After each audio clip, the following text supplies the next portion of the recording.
In this video, we'll create a video landing page website using HTML, CSS, and Bootstrap.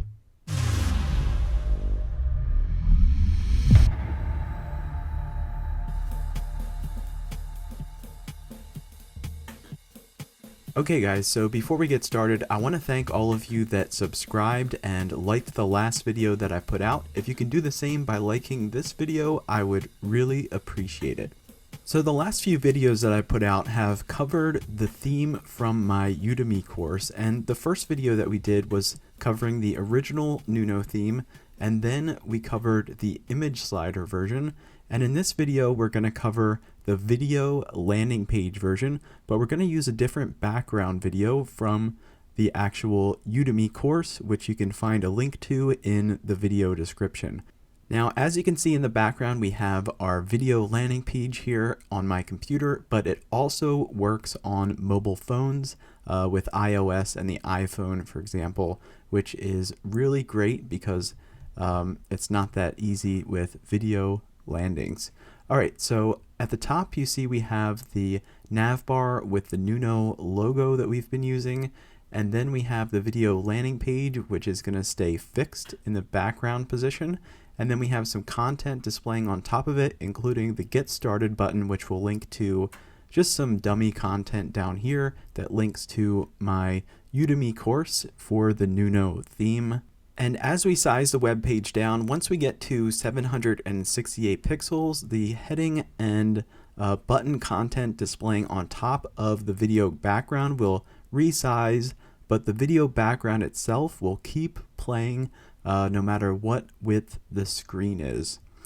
Okay, so let's go ahead and move over to Sublime Text now, and I want to show you what you'll need to get started. So in the description of this video, before we actually get to Sublime Text, let me show you. There's going to be a free download called the Nuno Video Starter Files. So this is going to include all the Bootstrap files that are necessary to participate in the tutorial, as well as index.html and style.css, which I'm going to have open in Sublime Text, the free text editor in the background here. And then I'm also going to have index.html open with Google Chrome. And the rest of the content here, we're going to go over as we're building the video background website. So don't worry about that, but go ahead and pause the video if you need to get those files from the video description, and then we can get started in our text editor. So let's start from the top of index.html and cover what's already included for us here. So we have our doctype HTML, then the actual HTML tag with the language English declared, and then inside of the head section we have all the important information for the browser to tell it how we want the website to display, such as our standard character type with UTF-8. Then to control our website on mobile, we have viewport content with device width initial scale 1, followed by the title of our website, which we'll find in the tab here at the top in Google Chrome, where it says Nuno responsive Bootstrap theme.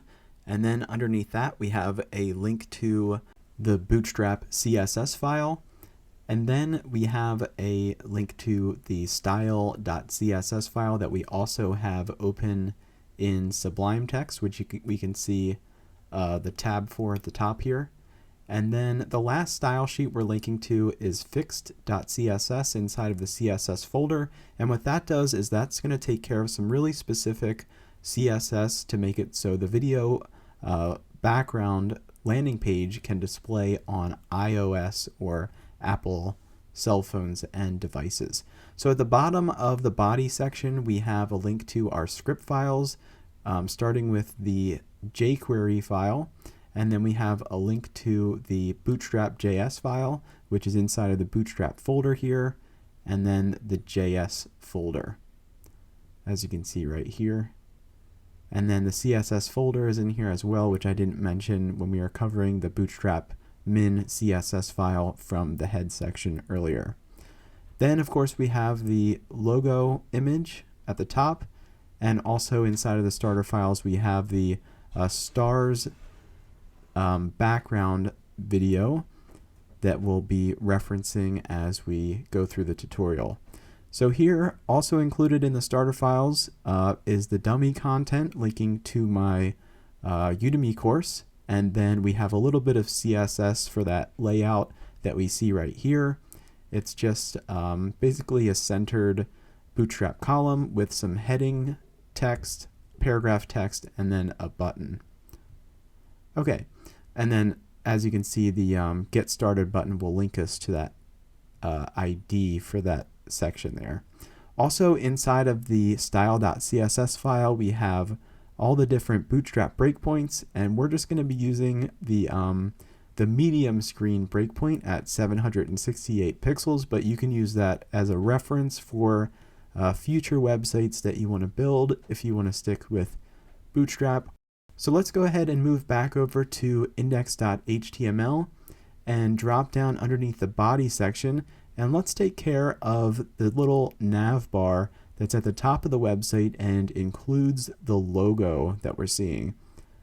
So we're going to use the HTML5 nav tag for this, and then we're going to reference some Bootstrap classes. So we'll start with navbar, and in case you want to add links to your navigation later on here, we're going to say navbar-dark, so that way the links show up in a light color because we're going to make the background color dark. And then the last class that we'll add to the navigation will be fixed-top, which will keep the navigation fixed at the top of the page, and then we can close out the navigation. So if we go over to it, we're not going to see anything appear yet because we're going to give it its own background color.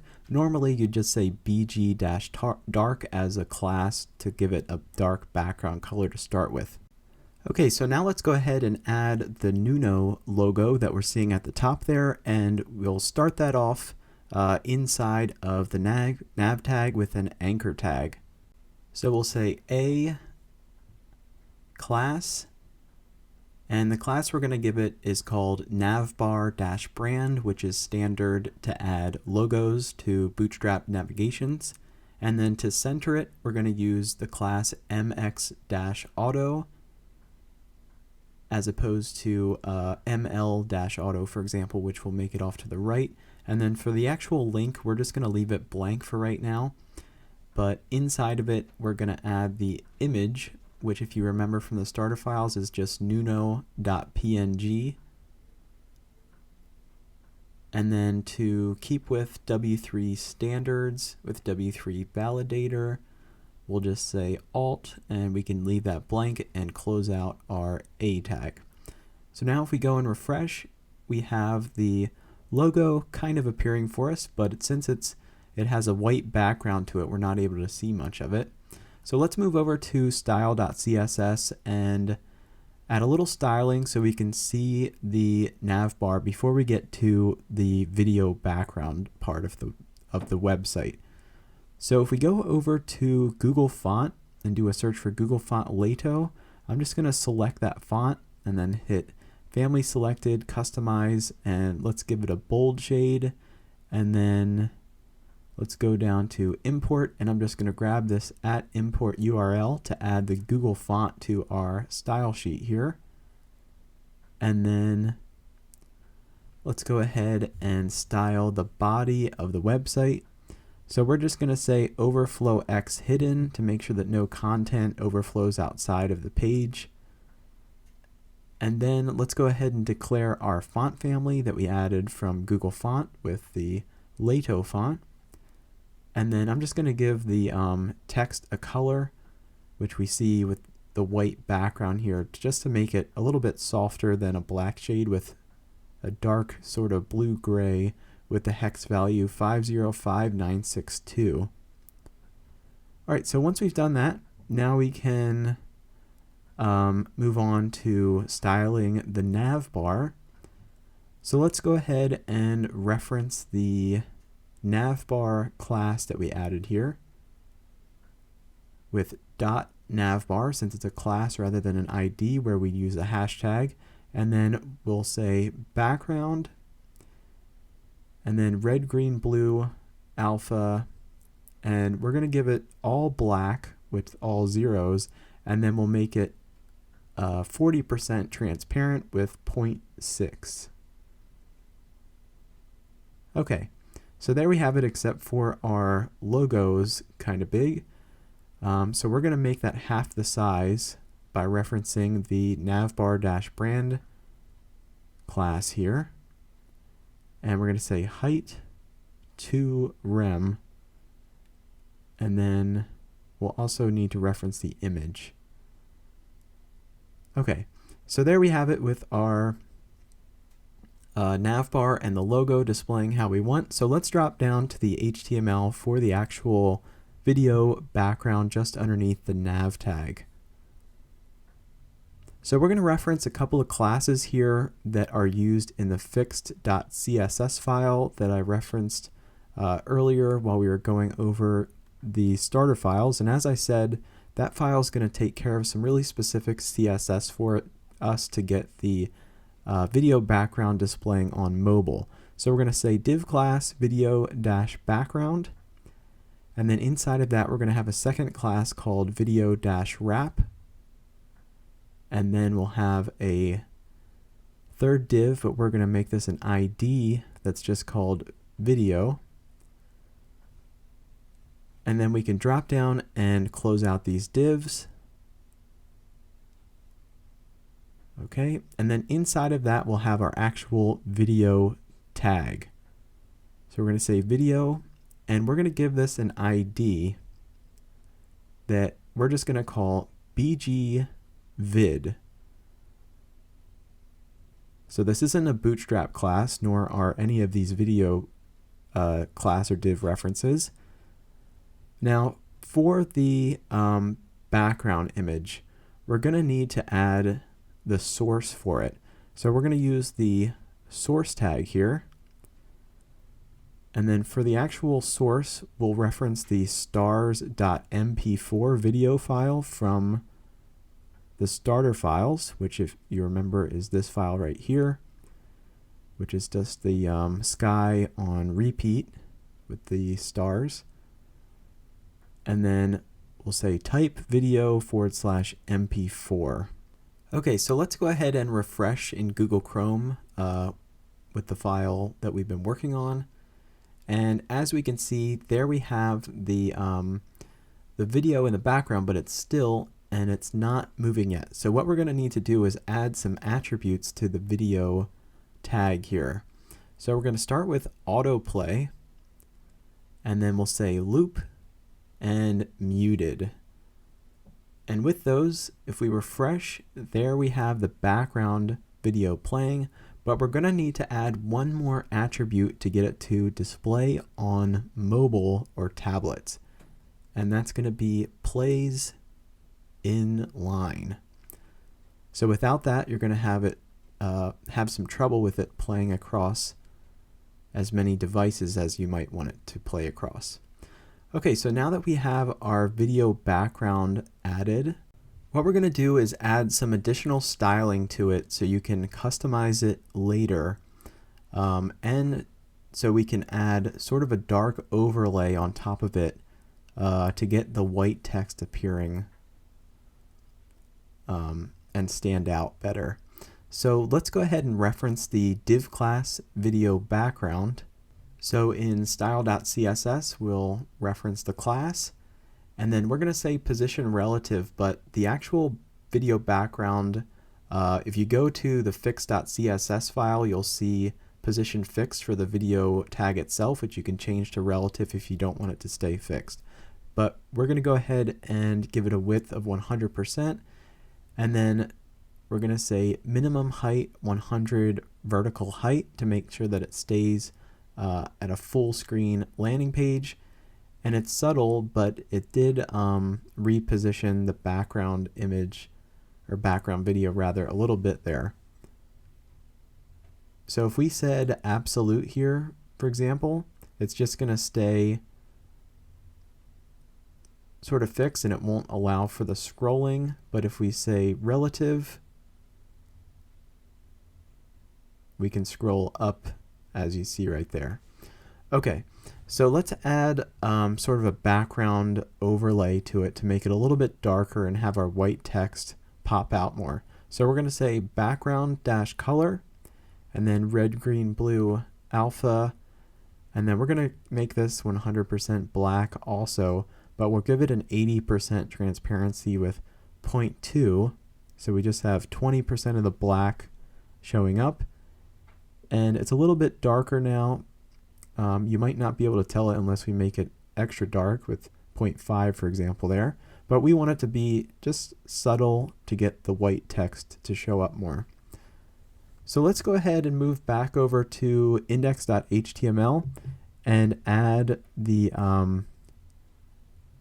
caption information that sits on top of the video background with the headings and the button.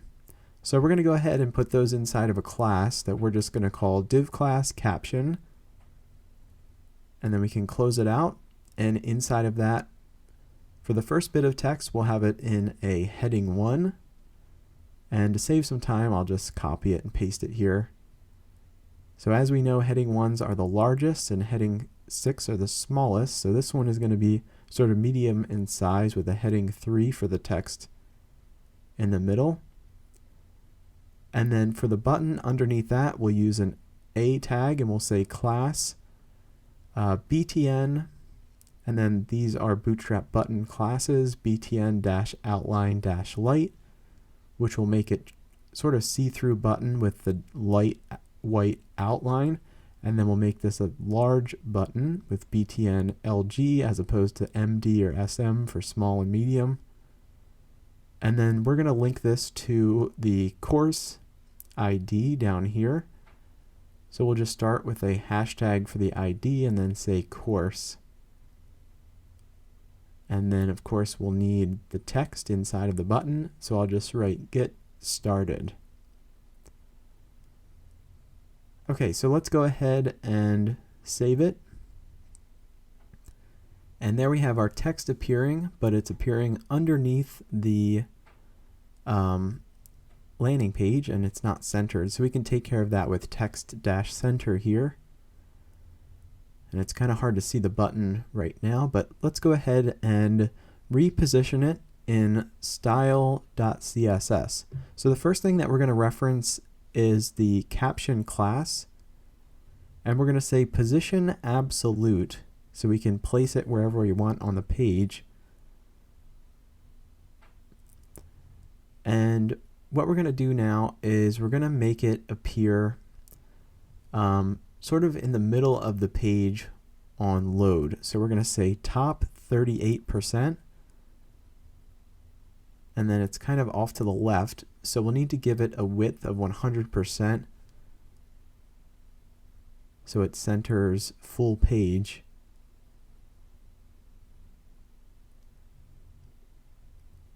Okay.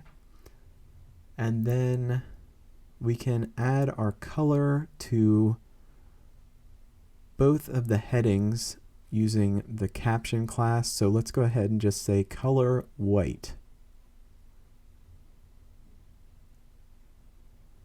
So color white, or you can use the hex value FFF for white. So hashtag FFF.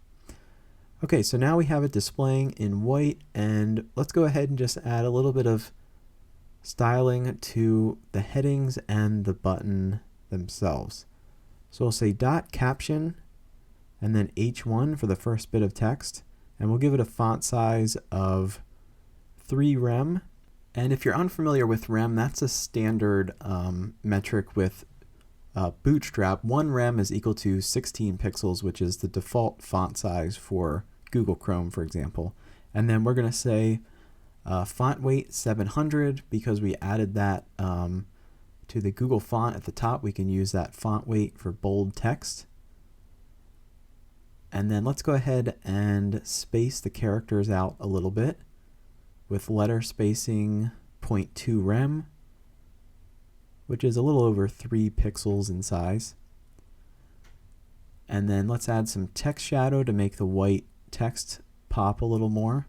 So we'll say 0.1 rem horizontal, 0.1 rem vertical, and then we'll give it a blur radius of 0.8 rem, and then we'll just say black. Okay, so now if we refresh, there we have the text shadow around the heading 1, and it looks just like the original until we get to the spacing underneath it. So let's say padding bottom 1 rem or 16 pixels. And then let's move on to the heading 3. So we're going to use most of the same changes we did to the heading 1. We'll just add different sizes. So we'll say font size 2 rem. And then for the text shadow, we'll also use 0.1 rem horizontal and vertical, and then 0.5 rem for our blur radius and the color black. Okay, so that looks good until, once again, the padding underneath it. So instead of padding 1 rem, we're going to say padding bottom 1.6 rem to create a little more space for the button. And let's go ahead and check, and then we can reference the class for the button. So we're going to go ahead and reference the btn-lg. You can also reference btn outline light if you just want to target that, or both classes. So we're just going to say border width medium to make it a little more of a bold border, and then border radius 0 to take away the rounded corners. And then we'll increase the font size a little bit to 1.1 rem. And then the original has a little bit more spacing around the text. So we'll say padding 0.6 rem top bottom and 1.3 rem left right. Alright, so that looks just like the original here until we size it down and we see that our headings and the button haven't changed in size, nor has the heading for the course section underneath the landing page. So what we're going to do is let's drop down underneath the course section CSS, and we're going to reference these same 3 classes. So we can copy and paste it, or we can type it out.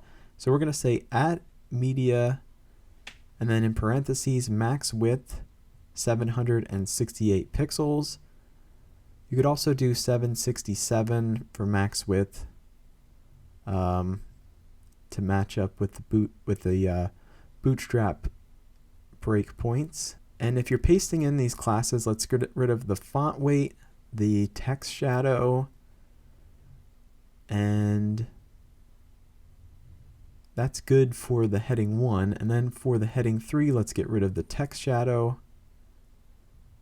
And for the button, we'll get rid of the border radius and the border width, which will stay the same as the full width version. Okay, so for the heading 1, let's go ahead and resize the font to 1.4 rem, which is about half the size. And that looks good. And then let's decrease the letter spacing to 0.15. And then the padding bottom to 0.5 rem instead of 1 rem. And that looks good. And let's move on to the heading 3 next. And let's just resize the font to 1.1 rem. And then the padding on the bottom to 1.2 rem. All right. And then let's decrease the font size a little bit for the button here and just make it a plain 1 rem. And then we'll make the padding 1 rem left right, 0.5 rem top bottom. And that looks just like the original until we get down to that heading if we want to change it for the course section down here. So let's go ahead and change that. We'll need to reference the col MD8 and then the heading 1. And then let's just change the font size to 1.7 rem. Right, and then if we refresh and we are to toggle back and forth, we won't be able to tell a difference from the original video background landing page. So that does it. I want to thank you for watching. Please remember to check out my Bootstrap Udemy course in the video description, where you'll learn how to build an advanced website using Bootstrap. And please remember to like this video, subscribe, share it, and turn on your notifications. And then I'll see you in the next video. Thanks for watching.